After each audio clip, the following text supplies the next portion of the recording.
Bonjour, dans ce format court, on s'intéresse aux suites et aux théorèmes de convergence. On commence par un premier théorème, toute suite convergente et bornée.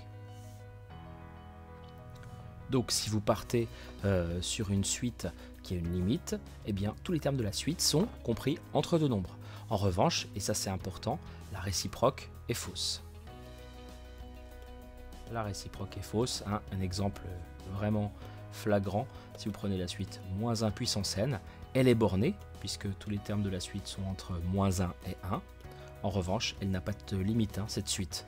Donc, on a cherché à compléter ce théorème, tout de suite convergée et bornée, pour arriver à, cette fois-ci, à des suites qui sont convergentes, en partant de certains éléments. Donc, on va utiliser le fait qu'elles sont bornées, certes, mais on va rajouter quelque chose, et c'est les fameux théorèmes de convergence. Si vous avez une suite qui est croissante et majorée, eh bien, elle va converger. Le problème de ce théorème, c'est qu'il dit que la limite L, elle existe, mais il ne dit pas ce qu'elle vaut.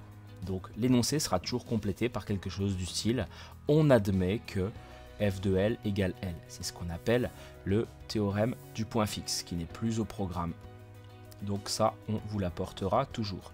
Donc c'est juste un théorème d'existence, ce qui est déjà énorme.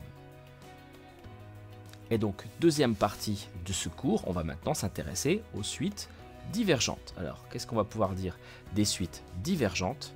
Eh bien, toute suite divergente, toute suite plutôt croissante, non majorée cette fois-ci. Toute suite croissante non majorée, admet pour limite plus l'infini. Si vous avez une suite qui monte, qui ne fait que monter, et qui n'est pas majorée, forcément sa limite est plus l'infini. Et à l'inverse, tout de suite, cette fois-ci décroissante, et non minorée, a pour limite moins l'infini. Donc c'est le deuxième théorème vraiment important. Et là, la démonstration est à connaître. Et bien c'est parti.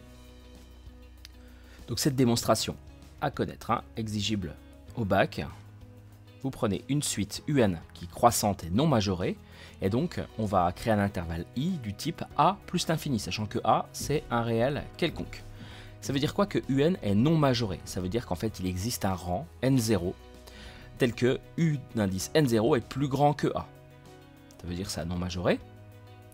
Et donc ça veut dire quoi? Que la suite est croissante, ça veut dire que quel que soit N appartenant à N, mais plus grand que N0, pourquoi pas, et bien UN sera supérieur ou égal à U indice N0. C'est la définition de croissance, hein, quand vous avez A plus petit que B, A plus grand que B, F de A est plus grand que F de B. Et donc UN plus grand ou égal à U indice N0, sachant que UN0 était plus grand que A, on a UN plus grand que A. Et ça, bah, c'est la définition de la limite en plus l'infini. Hein. On a un intervalle I, donc, de la forme A plus l'infini, qui contient tous les termes de la suite UN. UN est plus grand que A, ça veut bien dire que UN appartient à A plus l'infini. C'est la même chose. Et ça, bah, c'est I en fait. Hein. Donc, on a un intervalle I qui contient tous les termes UN à partir d'un certain rang. Ça veut dire que la limite de UN en plus l'infini, bah, c'est plus l'infini. Et on procède de la même manière, en moins l'infini, on peut même poser Vn égale moins UN. Et donc, si vous avez une suite UN qui est décroissante, la suite Vn va être croissante. Donc on peut s'en sortir pour arriver à prouver qu'une suite décroissante non minorée a pour limite moins l'infini. Voilà pour ce cours. À bientôt.